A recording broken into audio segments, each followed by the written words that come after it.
You're on the phone. You're on the phone. You're on the phone with Amanda and Ash. Did you say Ash? I said Ash. Oh. What's up? Hello. I was like, what's the most jarring thing I could say? And apparently that was it. You know what? It is very jarring to hear someone say "What's up" in the year 2025. Yeah, like, am I supposed to say "and twins" in response to that? What? Do you remember that was the other Budweiser thing? That horrible commercial that was like, "We love football on TV." Shots of Gina Lee, and then it was like "and twins," and then it was just like twins drinking Budweiser or something insane. It's ringing a bell, but I'm not sure if I knew it as well as I know the Budweiser. Oh, you know what? I'm thinking of the Budweiser frogs now instead of the "Was Up." The frogs are the "Was Up." Okay, so that's what I thought. Whatever. Anyway, early Very 2000s important. commercials. Yeah, crazy. Hi, everyone, and welcome to another episode of On the Phone with Ash and Amanda. I'm Ash. Did you say your ass? No, I'm Ash. Okay. I'm not. I'm ass. I'm an ass. And are you just redoing the intro? I legitimately heard ass. I'm Ash. And I'm Amanda. And you're on the phone with us. Oh my God. I was like really panicking because I fucked it up last week. And so I was like, I'm going to get it right this time. And then we fucked it up anyway. So. And if there's one thing that people come to this podcast for, it's for perfection. It's perfection. It's the sound quality. It's the speed of which we cover things and the professionsionalism. It's the lack of filler words. It's the editing. Oh my God. But we are so we are a little bit on a time crunch because we're both trying to watch the W game that's on at 4:30. So we'll see if we can do this, if we can condense this episode down. We have some pre-thoughts, which I think helped last time. Who knew that writing down your thoughts could help? Who knew that stating an agenda up top could actually guide a podcast? No one's done it before, just us, I think. I know. What is our gay agenda today? Our gay agenda, well, we have to start with, you said I Kissed a Girl show. Is there a new season that I'm not aware of? No, we just watched it for the first time. Oh, because it's on Hulu now. Yes. Oh, I definitely watched it. Like, my friend made a fake British address so that we could get the BBC One player, and then we VPN'd it. Incredible. I feel like I remember you talking about it. And then I Kissed a Boy. Did I Kissed a Boy come out first or... Wait, there's an I Kissed a Boy? Yeah, it's on Hulu as well. We were going to go right to that since we just finished I Kissed a Girl. Oh, no. I have to watch I Kissed a Boy. That sounds great. I know. I want to know I want to know the parallels. I want to know if there's like... What's different? Like there's the hot like groundskeeper for the lesbians. Is there going to be like some hot twink pool boy for the boys? I forgot about it's like an Italian girl, right? Yeah. In like a suit? Yes. Isn't she always in a suit? She's in the same outfit. That was so confusing. Like a cabana girl, basically. Yeah, and she came and delivered messages from Danny Minogue related to Kylie Minogue. For those who aren't familiar, there's a show that came out it was on BBC. Yeah, this just sounds like a lesbian fever dream what we're talking about now. Yes, it was on BBC. From the people who brought you Love Island, they finally brought us could essentially be Lesbian Island. Yes. Because instead of a villa, it's a masseria. Yes. And the famous host is Danny Minogue, related to Kylie Minogue. Mm-hmm. And they have to kiss first. They come in. First of all, they were definitely paired together correctly. Yeah. But like all messy lesbians, you sometimes don't go for the people that you're supposed to go for. Mm-hmm. Mm-hmm. Go on. And when they first meet the person they're paired with, they don't say hi to each other, which I thought was really weird. But I guess they're just supposed to go and kiss each other and then they can talk. I mean, it's kind of like lesbians at a club. just make out, and then you're like, oh, by the way, my name is Yeah, exactly. And then you move in the next day. the But they U-Haul. were already moved in that night. So I mean, sometimes you book the U-Haul before you go to the club. there should be like a package, the VIP lesbian package, instead of like bottle service, it includes a U-Haul. There's like carabiners on it. Oh my We God. were What actually, did you? Oh, sorry. Go ahead. I shouldn't give this away, but Fiona and I were talking about an invention for like an emergency lesbian bedside table bag. And it's just I got like, think I think it's okay. Are you worried someone's gonna steal the idea yes, for we your emergency lesbian bedside table bag? we did not patent it, but I think it's got things in it that you're always looking for, like hair ties. Why Mm. is it lesbian versus just women?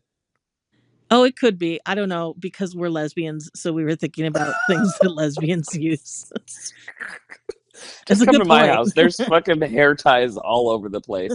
My favorite game is picking up. Christine leaves her earrings and her hair ties and her bobby pins all over, so I know where she's been. Are you sure that she's leaving them all over? Because you have so many cats. And We if I've do, learned and anything about cats, they love hair ties. oh yeah, I mean Squid will take. We thought Squid ate her earring the other day. He Oh didn't. He no. just played with it. I know. I was freaking out. Um, okay, so what did you think? Oh, it's been a while since I watched I Kissed a Girl. In general, it was better than other lesbian shows that I watched. There was, of course, drama that I remember, but Yes. because it was the Love Island people, it was more gamified, which I think was good. Like Yeah. a lot of lesbian stuff tends to be like immediately like Queer Ultimatum, like they get Right. in too deep and they're talking about their trauma and Yeah. they're like we're in love with each other versus this one. I kind of think it was smart that it's like you have to kiss each other first Yeah. and like, you know, It that whole thing. it was super fun. Of course there was like the one like sensitive tiny little butch Fiorenza, I don't know, Fee, Oh yes, yes, Fee. who is a drummer, and also what else was she? She was a drummer and a chef, and we were like, this person sounds like Classic. they come out of a rom-com. That's crazy. Yeah. Oh, you know who was my favorite that I was her name Alice, the redhead girl? Apparently it's Amy. I kept calling her Amber Oh, because I Amy. could not remember. But yeah, She's great. She's very funny. yeah, Amy was quite the personality and very Hmm. fun, and was definitely the person that like got everyone going and like kept morale up. And I feel like you do Yes. need that one person in these villas.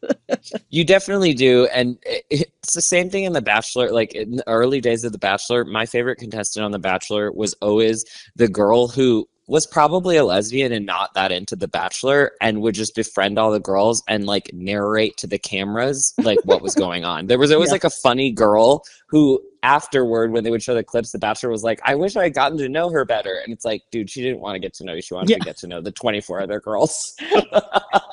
Relatable. I know. I would. I. Oh, wait. We should write something where it's a girl who purposefully a lesbian who goes undercover on The Bachelor, like basically Gabby Windy. Yeah. You okay, dude? Oh, yeah. Sorry, that just tickled me, and then I choked. I think that that already kind of exists. I know that Fiona has told me several times about a book where a woman falls in love with one of the contestants falls in love with like a producer on the show. Oh, that feels like unreal versus like I want it to be like those. I think it was the Thai Bachelor. The two women actually left with each other. Oh, I did hear about that. Yeah. Yeah, that's amazing. So would you rate it? Is it better than Love Island? Like, how's it different than Love Island? And what would you tell our audience to watch it or not? Oh, they should absolutely watch it. It's fun. It's also just like, I mean, I've been out for over 20 years now.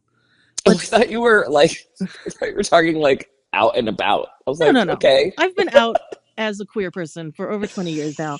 But every once in a while there is like something that like really uh is is jarring, but in a good way. It really like excites me when I Mm, see like just a bunch of queer women on TV like having conversations that me and my friends have, and I'm like, oh my god, Like, I forgot that this is representation that we could see on TV. We just don't very often. I know it's really nice to see that representation of Mhm. like, and where it's not just like, this is much more playful than Queer Ultimatum, which Oh is a yeah, fucking train wreck. yeah. It's so playful, and they're also like all really good people, and like Yeah. it. It feels like what the straights get with Love Island, Yeah, honestly. except for not as messy. Like, well, maybe you know what? Maybe now, like if I Kissed a Girl was in its like 12th season, it might we Yeah. might be getting it. But like I've since it's like the first season of the show, people are there not really knowing what to expect, so they're not like playing the game. Also, nobody wins Yeah. money, so Yeah. You just win love. you win love. Um, did you hear about the Kenny Janae stuff? Have you been following any of that? I heard that he said some really terrible shit about Janae to his friends. Yeah, over text. Like Yeah, racist shit. Fuck Kenny. I just wanted to briefly say fuck Kenny. yeah. Fuck Kenny. In this Janae, pod's house, we do not stand Kenny. Fuck no, Kenny. but we do stand Janae. And Janae was on while Fiona was gone, I binged all of Destination X. What is that? I I have a good talent of finding any. I mean, it was a recent show, but it was basically a show that was very fun to watch, but looks like it would be terrible to make because it was hosted by um actor whose name I can't remember, but he was in The Walking Dead. He was Mm. Katherine Heigl's love interest in Grey's Anatomy. Um, Oh, yes. he was Dean Morgan. Denny, yeah, Jeffrey D. Yeah. Morgan, yeah, He's married to Hillary Burton. yeah. So he hosted Destination X, and it's a show where you take a bunch of people, they're in a bus, and it's all around Europe, and they like make the windows opaque so they don't know where they are. But there are like clues given to them, so by the end of the episode, they have to guess where they are. While they're out in the place or while they're in the bus? So they're mostly in the bus. Sometimes people can't. Sometimes they'll take them to like a secure location where they can't really see things around them, and they'll play like a game. And in that game, there will be clues. Like, but they never really. If you don't win, you don't see the places, which is why I'm like, this feels terrible. Like, I would Oh, not want to do that. how do you find these shows? I feel like everything you say to me on this podcast is fake. Like, truly.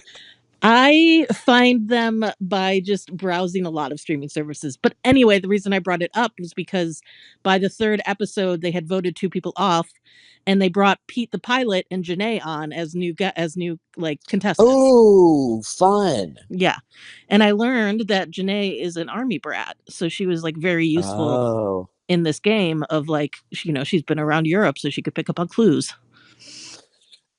For the game where you're on a bus and they try and get you to guess where you are. Look, it doesn't. I can't. The description doesn't do it justice, but it was a pretty fun watch because you knew where they were, so you got to see the sprawling landscape. Oh my God. Okay.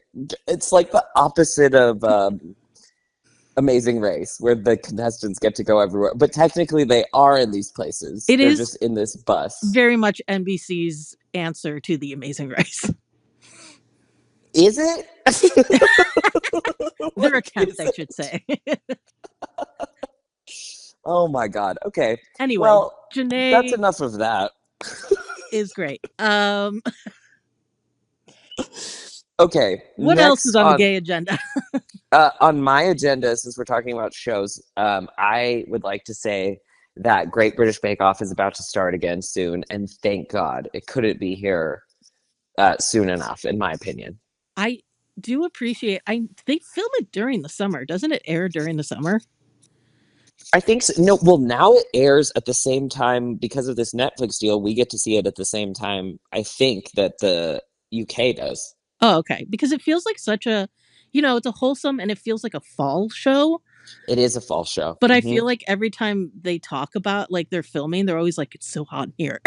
Yeah, and then of course the hottest day they make them do chocolate every time. And everything melts, yeah. Or ice cream. And I'm like, seriously, production, could we not move it around? Like, There's my soul gets this feeling every like I start to get sad, and it was around kind of July that I was like, when does Bake Off come back? Like the world, it gets too dark, and then Bake Off comes back, and I'm like, oh, okay, lovely. And then we have like Halloween, and then it's like the holiday episodes at the end of the year, and like that gets me through the year. I feel like it's.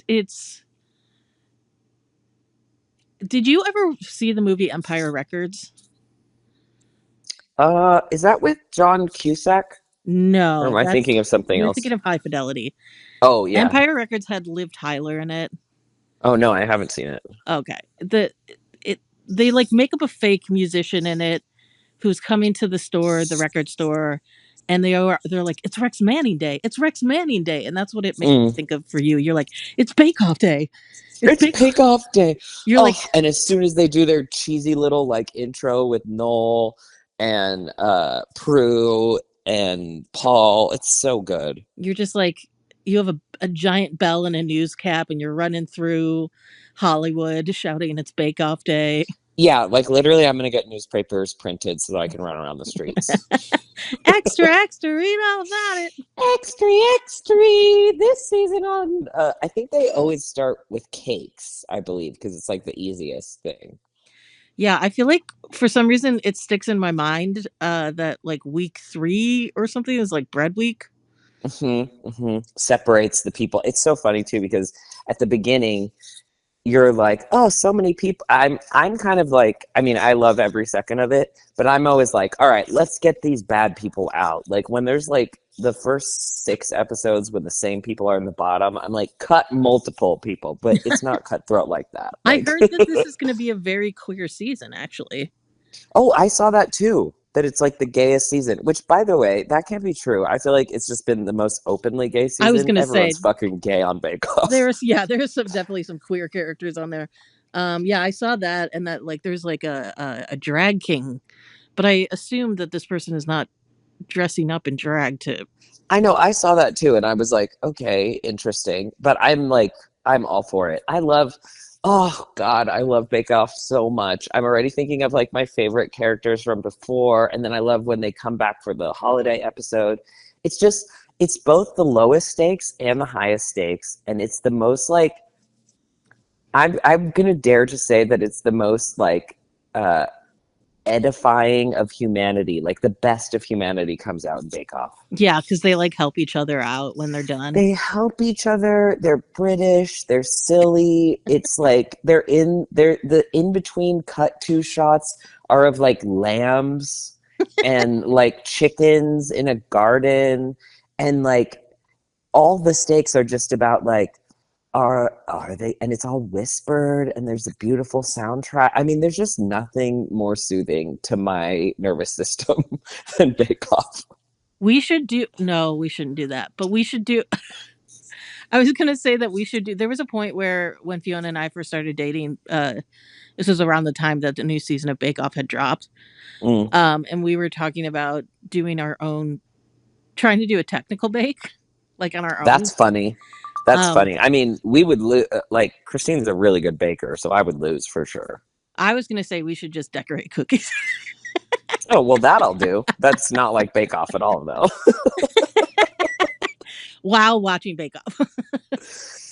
We could do our houses versus each other on FaceTime, Oh, like maybe. team Bake Off. I was like, But also who's gonna decorating cookies judge? sounds better. Oh, sorry, listeners. I didn't mean for content. I meant for funsies. Yeah, no, I mean for funsies too. Then why wouldn't we just be at each other's places? Well, because we need multiple ovens. Okay, We still have to have a winner. we'll get an easy bake. Wait, Bake Off is pretty funny. Easy Bake Off? Easy Bake Off, but we're all Oh, high while we're doing it. no, that'll be a nightmare. It's fine. You're cooking with light bulbs with an easy bake oven. Yes, so You, Bake Off is coming back. I'm excited about it. you know that old saying, we're cooking with light bulbs instead of cooking with gas. Now we're cooking with light bulbs. That's how I feel literally every time my ADHD decides to let me do anything. It's like, all right, we have 20 seconds to get this done while the light bulb is hot. Now we're cooking with light bulbs. Now we're cooking with light bulbs. All right, that's the episode name. Which I'm just gonna. Okay, next topic. Wow, we're really. I know it's kind of crazy. Is this too much for you, listeners? Yeah, let us know if this feels too structured and is throwing you They're off. probably fucking stressed out. They're just like trying to do their laundry or go to work and listen to a convo, and we're like, next. Hey, listeners, guess what? You got this. You do that task. We believe in you. We believe. Oh, I thought you were gonna say, "Hey, listeners, this is our podcast," and I was like, Amanda, no. No, I was trying to be supportive. Yeah, listeners, whatever you're doing it freaking great. You're amazing at that. How did you get so good at that? Yeah, like I've never seen anyone drive this good or fold laundry this good. Or do dishes? Like, wow. Yeah, or like be at the gym on the treadmill. Crazy. Or lay on the couch. You lay on the couch like a champ. Dang. You, what's the most random thing someone could be doing while they're podcasting? While they're podcasting or while they're listening? I mean, while they're listening to the podcast. Underwater swimming? That would be insane. You scuba so well. You go, girl or guy who scubas while listening to our podcast. Do you like how the thing I was concerned about was getting the gender correct of the person who definitely scubas while listening to our podcast? You go, non-binary person who scuba dives. Yeah. You go them. Anyway, next on the gay agenda. Next on the gay agenda, you said the WNBA fandom. Yes, I would like to make a bold statement and say that the best queer show on TV right now is the WNBA. I've never enjoyed sports so much and felt like I was in a fandom. It's like it's been a while since I felt like I was in a fandom, and it's the WNBA. Yeah. No, I feel exactly the same. Like for someone who used to just watch like edits of like every queer ship on YouTube, I am now like going back and watching all these clips, and I'm listening to like 4 WNBA podcasts. And oh, by the way, I wanted to plug Sue Bird's podcast. It's great. Oh, Bird's Eye View? Yes, great name. And then there's another one that I started listening to, which I really like. Let me pull it up so that I can give props to where they deserve to be. The Women's Hoops Show. It's great. Oh, cool. Yeah, that's a good one. But yeah, I totally agree. It's the fucking best. I haven't had something that activated my hyper focus like this in a while, and it's giving me life, literally. And it's because all of these people, all of the players are so funny and have such great personality. Well, not all of the players, but most of the players. And like I get like texts from Fiona, and she's like, "You have to do a deep dive on Marina Mayberry's sister and Kalia Copper because they might be dating." And I'm like, "Okay, I'll do it." Wait, isn't Mayberry maybe dating Sanaya Rivers? So now they're sister, or whose sister? Copper's sister? No, and Marina Mayberry has like several sisters. And I guess her older sister is like, is she a coach? I don't know. But apparently there's like rumors that she and Kalia Copper might be dating.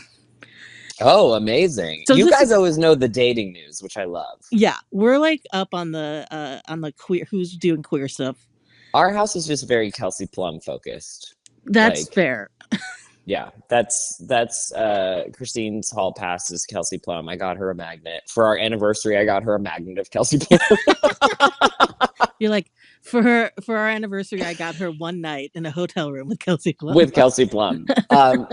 By the way, we have to talk about Kelsey Plum's last minute shot against Dallas. That was, and you were fucking there. I you was and Fiona there. Were there. Oh my God. What was that game like? Paige Beckers dropped 44, right? 44 points to the point where I was just like, it was exciting, but also frustrating to watch because I was like, don't let her get the ball.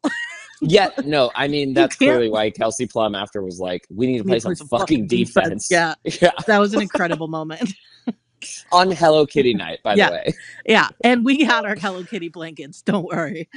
Oh my And God. Hello Kitty Yeah. was there in a Sparks jersey.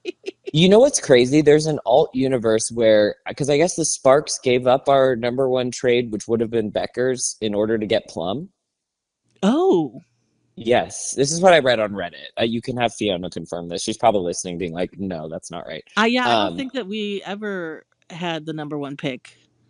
no, we definitely have because we were bad for a long time. Well, yes, but that's how we got people like Cameron Brink. But I don't think we had it for this year. I thought that's what I thought too, but then somebody said that we would have had that at some point we gave up what would have been our number one pick, which would have been this year. This is probably misinformation, You know what? but Anybody can correct us. We're not yeah, experts. yeah, but she is so good, and I literally was like same thing when we were watching it. I was like, stop! Why are you letting her get the ball? I know she's a point guard, but like, get the ball away from her. Yeah, it was. I mean, for those who here's the obligatory basketball talk, Yep. because like we get a lot of our points in the paint. Mm-hmm. And I feel From like Hamby. they fucking clocked us immediately, which is Yeah. why we were struggling in the first half. Well, the first 5 minutes of that looked like high school basketball. Oh What my the hell was god. that? They scored nothing. Like, were you guys standing for 5 minutes? No, I never stand for that. You don't? No, I never stand until they score. But I was Wow. standing for the last minute of the game. Oh my God. It honestly, go watch that game. It was such a good one. Kelsey Plum gets the buzzer beater and her face afterward. Like, I actually think that the scariest person that I would never want to encounter, like in any kind of competition, is Kelsey Plum. Yeah, her face after, I couldn't tell if she was like doing like the I'm tough, I did that, ice in my veins look, or if she was just like, I can't believe it was that fucking close. I think both. And I felt so bad. Did you see, if you watch that clip over again, go back and watch each person on Dallas's reaction Mm-hmm. after that? Poor Paige. Like, she was like, are you fucking kidding me? Yeah, I mean, she outscored her whole entire team combined Yeah. more by 10. Yeah, it was nuts, and it was kind of hard to watch, but it was nuts. And Yeah, like we were half of the people I feel like were there for Paige because every time yeah. she scored or did anything, the cheering was almost as loud as when Sparks won anything. How are you feeling about going to game? I feel like you've been to a fair amount of games, and we're all going to one next week too. Yeah. What do you mean? How do I feel about it? I love Well, it. like, what's it been like going to games and being part of is that part of the fandom feeling of Oh like, yes. Yeah. you Yeah. know, Because you're there with the people watching the thing, which is very vague terms. I just remember I saw on TikTok today somebody made a video where they were like, I brought my friends who don't watch sports to a game, and it like cuts to her friend like almost in tears, and she's like, it's just everybody's here for a common reason and we're all rooting for one thing. I was like, it's true though. yeah. We don't have that anymore. We don't. And I think the best part about the W2 is it's small enough that particularly, so dear listener, if you've been listening to Amanda and I talk about this for like 13 episodes now, and you're like, I haven't watched any of this, I need to get in on this. I would say pick a team, watch all of their games, and then I think the best way in, because this really helped me, is watch Unrivaled. Yeah, that's what I'm waiting for. And Yeah. that's what makes it so feel so different, because there are people and who, watch sports normally who only watch one team. And I was like, Yeah. oh, we watch a bunch of games because we know like the people from Unrivaled, and we've talked about this before, but like these Mm-hmm. people, like it's like fun to watch them interact with each other, or like, oh, Marina Mabry just like slammed someone into the ground, but it's fine, they're friends, they're not going to They're take it personally. teammates. Yeah. Yeah. No, it's very I'm just like, I also, what I'm having fun about this is learning the layers, because I never played basketball. I tried to get on the team, but I didn't. And then also I I just never really watched it. So it's also fun to like have a hobby that you're learning in layers because I'm like learning different defenses and offenses and like Yeah. mainly I just ask Christine everything. And like what as I'm learning about, and it's really fun to kind of figure out like who the Sparks are playing next and what I think their team is going to do, like what the scout's going to be. I learned Yeah. that term.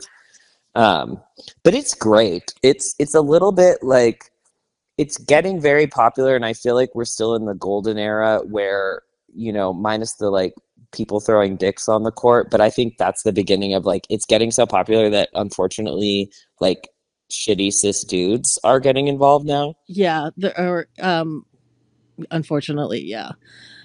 But it's just fun to watch them have fun. Like somebody did like a supercut of all of the fun moments from the Connecticut Mystics game yesterday. And I Mm-hmm. was like, this is just cute. Like there was a point where Sanaya and one of her teammates, I think Anisha Morrow, Mm. there was a coach's challenge that was going on for so long, but they were playing down, down, do your thing, Oh to the yeah. left, to the left. So those two were on the bench, fully fucking dancing, and it was like I was like, look at how much fun! It's so cute, and like I got there was a video that I saw of like Pow Pow being so excited about the win, and it was her birthday, Oh, cute. and then she told the media like after she came out of the like press room after like the interview, they were like, "Happy birthday, Pow Pow," and she was like, "Thanks, my Cash App is T Pow Pow." And I was like, Also, I incredible. love Pow Pow is one of my favorite names. Yeah, right. You start to hear all of these names and you're like, oh yeah, Anisha Mar, who you start to learn like who they are. That's the one thing I don't like about the real in-person games, besides the fact that I'm like sure that I'm cursed and the reason that they're losing, although we went to a game and they won. Exactly. So it's not a curse anymore. The only other thing that I don't love about it is I really like hearing the commentary. Oh, And I'm same. wondering if there's a way while at the game to listen to the commentary. There's got to be. I think I think the way to do it is if you could probably hear it if you're in a box and you're just you're seeing the court, but then also there's a TV up in the box. That's Oh, yeah.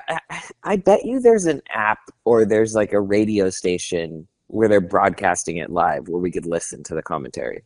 yeah, it would be nice, especially because you know what was interesting. Oh, this is not for the podcast, but the DJ wasn't there at the game. Wait, okay. I I thought that because I was like, this seems different than last time. When I could hear what I could hear of the game, I'm like, this isn't the typical stuff. No, Amanda and I are mad at the Sparks DJ because he plays the same things over and over again. and then did we manifest this? Is he gone forever? I guess we'll see when we go see them play Phoenix. So was it a different vibe? Was someone playing new stuff? It was a different vibe, but I think the announcer, the guy who normally announces, that's not the DJ, Hmm. realized that halfway through the game that he needed to take up that mantle Oh, sure. because there was nobody to tell us, unless you've been to a game before, when to chant Like, defense. yes. And you chant that when we need to play defense, which is always if you're watching a Sparks game. Correct. I get mad though because I'm like, if I'm gonna chant defense, y'all better play some defense. That's why I'm Like, screaming it at you. yeah, seriously, I'm not screaming defense for funsies. So sometimes I get like petulant in the middle of the game, and I'm like, I'm not screaming defense until you show me some. I feel like I've witnessed that from you while being in a game. Yes, as if I could even run down the court one way. Like, I will say that since we did go to a game where they won, even Fiona was like, I'm not cursed. And I was like, why do you both think that you're cursed? because we've seen enough games where they lose. But I think, I'm. Oh, how was the Hello Kitty blanket? We haven't taken it out of the bag yet. It's a beach blanket. Oh, okay. Well, yes, I agree. The WNBA fandom is better than the MNBA fandom. Oh, well, I mean, I'm going to assume yes. I'm not really I in tune just, with them. I just wanted to say MNBA MNBA, because yeah. I think it's so funny that you call it that. But yeah, if you wanted to get into some sports and you're like, I don't have a queer show to watch right now, start learning about all the queer players on the WNBA, because there's a lot of them, and sometimes they Hmm. play each other, and sometimes they play on the same team. Sometimes they date, and sometimes there's rivalries, and their outfits before the game are great. Yeah, yeah, and there's a fashion element, Yeah, and and they're Kim. also incredible hoopers. Like Yeah. seriously. Oh yeah, yeah, yeah. Um, okay, I this feels like a transition into the next topic, but is there anything that you didn't get to say that you want to say? No. Okay, great. All right, what I want to talk about next is something else that's giving me joy, which is the fact that Target is tanking as a company. Oh, okay, yeah, sure. Different mode, Different but vibe.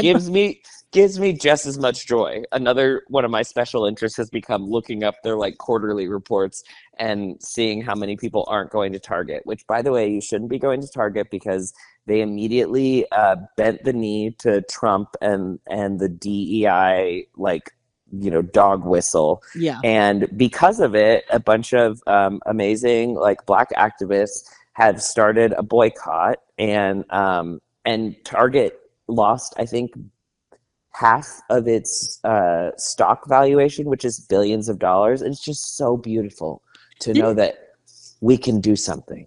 didn't the CEO also like? He just stepped down, but Yeah. okay, here's the thing. They quote unquote replaced the CEO, but actually he became the head of the board and someone from within Target just took over. So now the CEO is like even more in charge. So don't buy any of this shit. Oh, okay, copy. Like it is not safe to go back to Target. Fuck Target. Any brand that like I get it, like corporation this is what I hate of, and I'm completely going against my own rule of we shouldn't talk that much about politics, but like when people are like politics are corporations for Citizens United, but then they're like, well, why are corporations involved in politics at all with like the DEI stuff? No, you have to choose a side, and you have to like. I'm so glad that a company that tried to build its brand off of like being bougie for like middle class millennials now got fucked over when they betrayed those ideals. I know it is. It really does fly in the face of the thing that the Republicans love to repeat of "go woke, go broke." Yes, yes. But I just think that's great. I mean, the one thing about capitalism that I think people forget is that like your dollars do matter and Mhm. it's actually the only thing that anybody really cares about. But if you don't give them your money, they get fucked over, Yeah, which is great. And Costco's doing great because Costco deliberately said, we are not, we don't care about your DEI policies. Like all of our store members are diverse and it helps our stores and we believe in it. So fuck you. And they're doing great. And I love that. and once again, Costco, if you would like to sponsor us, please let us know. Oh my God. I'm wearing a pair of Costco jeans that I just got for $24. Amazing. I love Costco. You go in there to get one thing. I got jeans. I just got Christine these shoes. They're selling Adidas right now for $27. It's Wow. insane. Yeah. I don't love Costco, but I love your enthusiasm for it. Well, Fiona loves Costco. Yes, Fiona does love Costco, but she is always like, "You don't have to come with me." Okay, I need to just start going with Fiona because like it is fun to go with a but I feel like we would I get and I overwhelmed. I get yeah. overwhelmed, and like there are always so many people. And I think I told you this one time where I was like, "I just feel like I'm in everybody's way," and you were like, "You are." That is Costco. That is what Costco is, but also maybe talk to your therapist about that you feel like you're in everyone's way at Costco and it stresses you out. Yes. I just feel like I'm taking up too much space at the Costco. Look, I blame society for that. That is definitely society, like just being raised as a woman. That is true. That is absolutely true. Okay, enough of that politics. I just wanted to say that fuck Target, and I'm so happy that they're tanking. Um, I believe that's called schadenfreude. yeah, and I have it for Target big time. Okay, King Princess and Christine Baranski might be dating. Did you see this? I've seen pictures. I didn't look too deeply into it. So are the what are we going off of here aside from the fact that there are pictures of them standing together? All I saw was the headline, and I was just like, I kind of just want to point blank talk about this just after hearing the headline and not like, I had a couple questions. A, the funniest comment on the post that I saw was somebody just commented the muscles, which is a quote from The Grinch, where Christine Baranski is talking about the Grinch's muscles. And I was like, wow, some people are exactly like me and we have the same brain. So I loved that. Secondly, I was like, okay, go off. The other comments were something about giving Sarah Paulson and Holland Taylor a run for their money. Sure. And then my third thought, which I wanted to ask you about, was, I mean, it's a big age gap for sure. Why is it not as gross when it's women Hold on. I'm actually versus, looking up. Oh, wow. That's an age gap.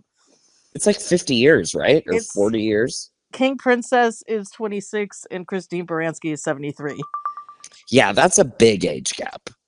That's And it's like, I don't know how I feel about it, but I don't feel anywhere as gross about like my theory is that like I think women actually respect each other's brains yeah. versus these men who are dating 19-year-olds. I'm like, they don't know anything about these women. Yeah, it is interesting because I feel the same way. Like if it were a 73-year-old man with a 26-year-old woman, I would have an instant gut reaction of like, oh, Yeah. uh I'm still a little iffy about the 73 and the 26. Yeah, talk about May, December. Good lord. But I don't know, it's like Also, how the fuck did they meet and start flirting with each other? Like, if it's the true, what? this is all alleged right now. Yeah, it is. Just Um theoretically. Theoretically. It's hard because I'm like there's a point where if I was like a 26-year-old girl, like when I was a 26-year-old girl, Yes. woman, I would have dated maybe not somebody in their 70s, but like definitely In their late 50s. 50s or early 60s. Fuck yeah, we're talking about Kate Blanchett. Hell Kate yes. Blanchett, Julianne Moore, like yeah. Sandra Bullock. Basically, the whole entire cast of Oceans. Ocean's 8. Yeah, tie me up. I'm Uh there. yeah, so I don't know. It's interesting what we angle we see depending on our age, if that makes sense. Like how we see it. You mean Yeah. like how we see these relationships depending on our age? Yeah, because I remember getting into a long Twitter fight with Mm. some queer teens back when the show Everything is Awful came out. Of course, you're fighting with queer teens on Twitter. And it was about I think the show was called Everything is Awful or something like that. I don't know. All I know is there was like Sydney Sweeney was in it before Euphoria. Mm. She was 21 years old and her character like kisses uh a girl in it and the actress was 15 years old. Mm. And I remember finding that out and being like, ugh, that's uncomfortable. Yeah, um I agree. and all of the queer teens who love that show were like, no, it's fine. And I'm like, I think it's just like when you're that young, you see dating up is not a big deal, but it's like, Oh yeah, because you would date a 21-year-old who you yeah, thought was hot. if you Yeah. were 15, yeah. Yeah, that makes sense. But that also gives me the ick. It reminds me of like the Never Have I Ever, the main girl, she was like 17 and the guy was like 32. I was like, ew, Oh, no. What the hell? Yeah, I real don't weird. know. It's hard to say, but I'm also in an age gap relationship, so Yeah, but here let's we be are. clear, not 50 years. Correct. You make it sound like you can relate. Oh my God. You know who has great chemistry that they aren't dating, but they have the best flirty chemistry, and there's both an age gap and a humongous height gap. Let's see if you know who I'm talking about. What queer vibes?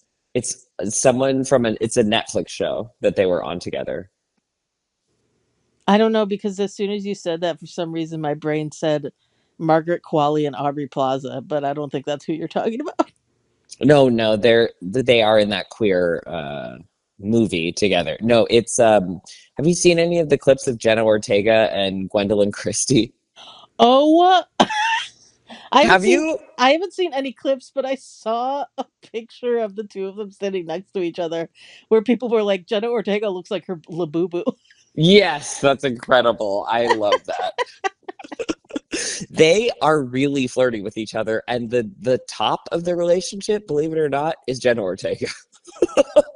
You know what? We love it. It's like when a Chihuahua like tries Great to, Dane. yeah, alpha a Great Dane or a Husky. Yeah, when your Labubu tries to possess you. How much longer do you think we have to Talk deal about with Labubus. Labubus? Yeah, like, are we almost done? Like, when can the next fad get here? It's just I don't know. It is fun to say though. It is really fun to say. Oh my God, Taman. Okay, we're back off track. Because I just had a thought. Guess what I just saw at the Costco warehouse that I'm like freaking out about? If it's not a slip and slide, I don't know if I care.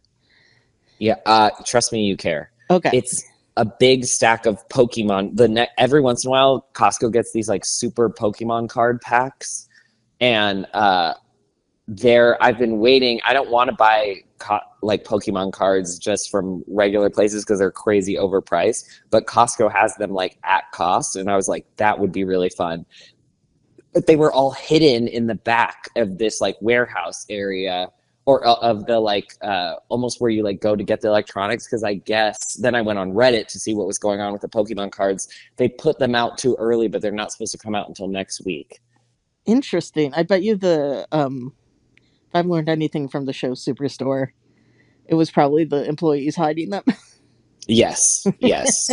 um but I'm gonna be gone next week, and if you and Fiona go to Costco, I'm gonna need you to get me some because I've been watching way too many like card pulling and opening things, and I don't want to get addicted to it, but I just need to feel the feeling of opening cards again. Then I'm not gonna get it for you if you don't want to get addicted to it, because you will. Boo. I'm not gonna. La boo boo. I will not. What is the word I'm looking for? Enable. Yes, I will not enable this behavior. Boo. Okay. Um, Last question to end the podcast. We did it. We've managed to stay under an hour. Wait, did you have something else you wanted I to talk did have about? something else. Wow. Oh, wow. Okay. Well, you decide because we don't have that long until the game. It's fine. We can miss like because we're only at 47. It's fine. Okay. Okay, let's talk about your thing and then we'll do my last question. I am on the. I've been on Reddit a lot recently. Hmm. Not in a creepy way, in like a just trolling boards way. Yep. Um, and I belong to actual lesbians. The Actual lesbians? Yeah, because believe it or not, the if you search just lesbian subreddit, it's just all porn. So there's Sure. Yeah. actual lesbians. And there was, it's a lot of venting. It's a lot of lesbians venting. But I there was would say that every Reddit board is whatever that community is venting, though. venting. But there was one post that like I was like, I feel like we should talk about this because this woman was like has social anxiety but was trying to go out to meet people in real life and didn't want to do Hmm. dating apps and was like not having any luck because she has social anxiety and would go to these places and from what it seems like would not go and talk to anybody but just expected people to come up and talk to her. Oh, yeah. And I feel like if I've learned anything from dating in the last few years, it's you Hmm. kind of It's really hard at first, but you kind of have to become the person that you want to approach you. Oh, interesting. Go on. Well, because I was also the person who was like, I wish somebody would just like sweep me off my feet. I wish somebody would come and talk to Yes. me. Mm-hmm. And I was the person for many years who was on the dating apps and, would match with someone, but I was like, I'm not going to send the first message. Mm-hmm. And Mm-hmm. so nobody did. And so eventually I kind of, Or ask for a date, like yeah, actually just be like, let's go out. yeah. Or, I mean, in the very beginning of my dating, I was definitely the lesbian who would be like, text after the first date and be like, I wish we would have kissed tonight. We've all been there. We've all been that lesbian. And eventually I just, after practice, after, noting what worked and what didn't, Mm-hmm. I had to, make the moves myself and start asking for those kisses. And I feel like, I don't know, putting yourself out there is always very hard. But I think that with practice, you can't just expect people to know that you're waiting for them to come up and talk to you. You have to do something. Yes, I totally agree. But also, I'm very curious, like, what is your advice of that's the first time I've heard you say the thing about becoming the person that you want to approach you. Like, when did you realize that? And and how would you quantify that into any advice about dating? Because I really do feel like you went hard on dating and you went on like a dating spiritual journey, and I was Yeah. really proud of you Oh, thank because you. you it you completely like changed your mindset, but it almost it's like learning anything else, like a sport or something. You have Yeah. to practice. Yeah. I mean, I think it was just like, I think it was around the time that I started dating that I was like, because I really, in the beginning, I was like, I want somebody else to make the first move. Dear God, will somebody else make the first move and not me? Hmm. And then I was like, I gotta be the one to say it. I gotta, Yeah. I gotta just make the first move. You gotta, I mean, thankfully, while on this dating journey, I had both you and Kirsten to kind of Hmm. give me advice, albeit the advice came from two very different sides. And very different perspectives. Yes. You could basically just land vaguely in the middle. Yeah. And it was like solid. And, Hmm. you know, now I'm living with my beautiful girlfriend who is downstairs doing a puzzle while watching Law and Order SVU. But like, imagine if you did a lot of work also to get to the point. I'm glad you met Fiona when you did, because if it had been at the beginning of your dating journey, which actually it almost was, right? Because you guys like matched on something else but didn't talk, Yeah, kind of to your point. I'm glad that, yeah, timing is nuts Yeah. because I did match with her on Tinder and I messaged her and she didn't message me back for like a month. And this was the point where I was like, I don't know, maybe I could be polyamorous because I have a Mm. feeling that every queer woman has to ask themselves that question right now, since that's a lot of people on the dating apps. They're like, I don't know, maybe I Yes. could do this. Realized I couldn't. And then, like, 5 months later, we matched again on Hinge and actually started dating. So I'm glad that we didn't talk at the time where I was like, I don't know, maybe polyamorous. Okay, what's your biggest piece of advice then? I'm sure there's a bunch of people listening or others who have been it's a very particularly, I would say, queer experience because we don't get to go through that first puberty. Maybe now a little bit more that people are coming out earlier, but like we don't get to do that stuff in our young years where the stakes are lower. And so it's kind of hard to just learn how to date. Yeah. I mean, it's definitely good to have a support system. And now with the internet, you can definitely, if you don't have immediate friends in the area, you can find some advice online. There's so many people who give advice, dating advice online. Hmm. But yeah, it's just about unfortunately, getting those reps in. Yeah, And it's a numbers game. it's also about knowing and trusting in yourself Mm. that you are a good person who is um capable, Dateable? not deserving of love Yeah. and of being loved the way that you want. And if you go on a date with somebody where you don't feel it, it's not your fault. Yeah. That is, yeah.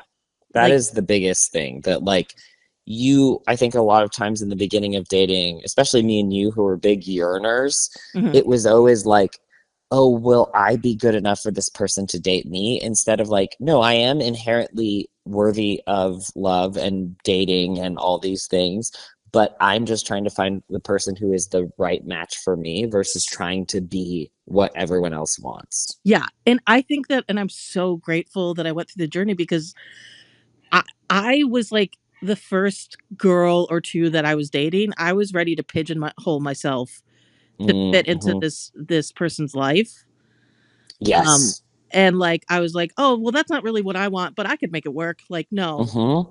like don't settle. Like there is I I think there's somebody out there for you.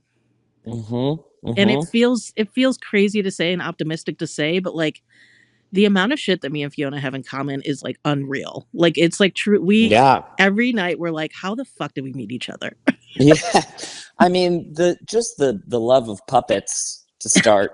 Which, by the way, is what I'm making right now while she's doing a Yeah. puzzle. No, I think that that's it's so true. And I remember like I would say with Christine, what I remember being surprised by is I remember there was a point we were talking like every night Hmm. for multiple hours. And then I sent her like a winky face at one point, and I was like, oh my God, I'm so sorry. That was too flirty and too forward. And she was like, what? She was like, what the fuck are you talking? She's like, we've been talking for hours every day. Like, what are you talking about? Of course I was like, well, I just don't know if you like me. And she's like, of course I like you. Like, I wouldn't be spending all this time. And it just made me realize that, like, I think that was so much also just my early dating experiences. The truth was, I didn't like myself. Yeah. And so I think going into a lot of those, the people I was longing for, whatever, I thought would like complete me or and I couldn't imagine that somebody would want to that they would like me like that. And with Christine, it was just so obvious. She was like, what? Like, Yeah. I remember being shocked by her confusion because she was like, what are you talking about? Yeah. She was like, if we meet up, I hope we flirt with each other. Are you not going to flirt with? She literally got like, she was like, are you not going to flirt with me? Because I don't want that. And I was like, oh my God, this is so much unlearning. But like, Yeah. part of the journey of dating, I think, is also coming to know yourself and what you want, Yes. because you meet other people too. I mean, we can do a whole separate podcast about dating stories. Oh my You have God. Yeah. some very, very funny ones. Um, but like, you meet people too that you're like, oh, that is not what I want. And it really isn't personal to them. It's just like, No. wow, we are so different. I from every date that I went on, I learned something new about myself and about what I want. Mm-hmm, mm-hmm. So I don't regret any of the dating experiences I had. Yeah, And it really is like it's so easy, so much easier said than done, but it's like what RuPaul said, if you can't love yourself, how the fuck are you going to love anybody else? that's the truth. And That like is the truth. while easier said than done, of course. And while we do say that, like it doesn't mean I don't think it means like holy. Like, I think I'm a great person. I think I'm very funny. I think I have a great personality. There are some things I would change about myself, but for the most part, I'm like, yeah, fuck yeah, I'm a cool person. You do want to be with me. Yes. Well, So, and the right person, I'll add to that, actually makes you realize how lovable you are. oh, for sure. All the things that you don't like about yourself or the things that you say. Like sometimes Christine will be like, don't talk to my boyfriend like that. Oh, Like, that's cute. Yeah, yeah, yeah. I know, but it's true because they like the right person sees you in a way that's honestly even better than you see yourself. Yeah, exactly. But So, you don't have to be perfect. To the RuPaul thing doesn't mean that you have to be perfect before somebody can love you. It just Yeah. means that you have to like believe that you're worth loving. Yeah. You have to love yourself. You got to Wow. love yourself. Wow, we got really mushy, but you know what? Let's take it to the last question because we could get even more deep right now. Yep. The last question is also mushy, and it kind of has something to do with what we're talking about. Like, so this happened because I went to your favorite place in the world, the Warner Brothers studio tour yesterday. What did you go on the tour? I did, and it's What? completely revamped. We have to talk about that later. Oh, Like, God damn it's it. going to Okay. be too long. Yeah, it's completely revamped. Like, very, very different. Okay.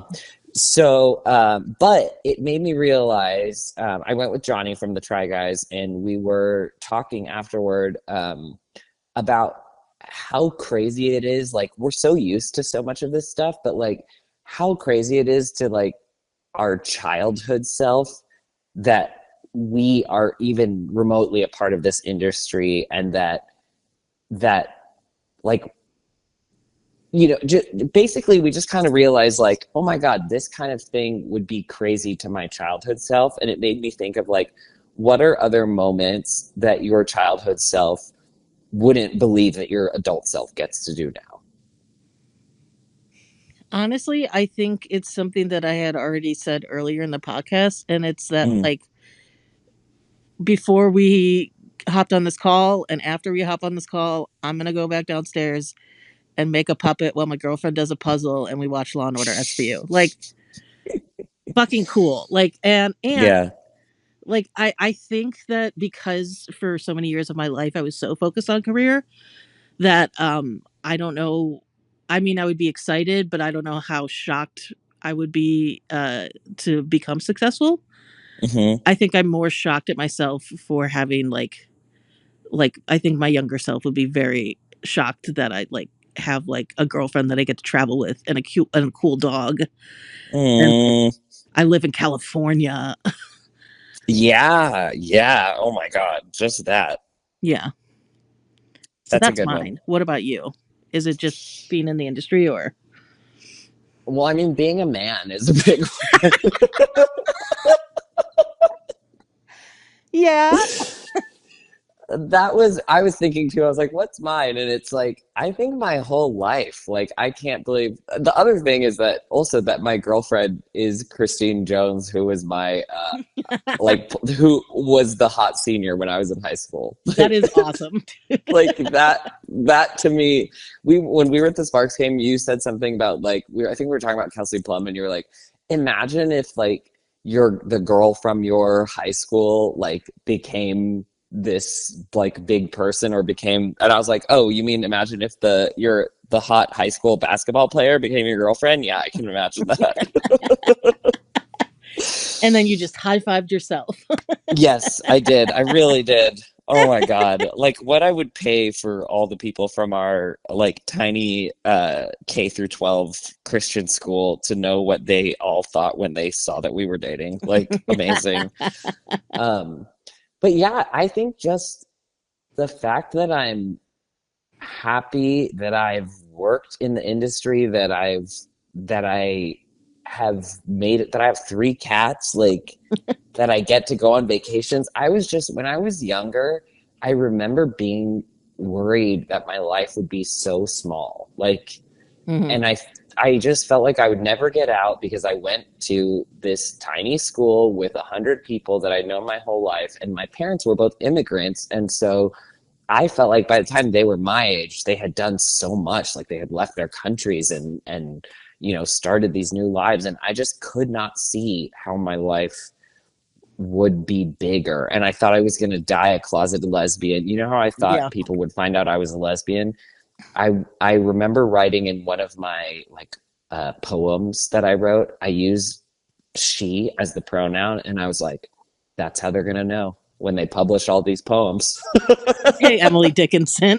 Literally. I mean, I was annoying as a child, but like I thought that that was going to be when I got to be myself. And the fact that like I'm 36, which is, you know, I always forget that's like kind of old, but like Mm. that I'm 36 and I have this life that like I truly couldn't have dreamed of when I was a child Yeah. is amazing. It's definitely another one of those like take stock in what you have and be grateful for it kind of moments. Mm-hmm. Mm-hmm. Yeah. Wow. We got deep. We got deep this pod. We got deep and we got not deep. And And then we got well, into deep and then we and I'm trying to keep up above in my head. instead of going under. Yes, I was hoping you would get it. I fucking Sum Yes. 41 was my shit in high school. I fucking love the first time I heard Fat Lip, I'm like, I think it changed me forever. Yeah.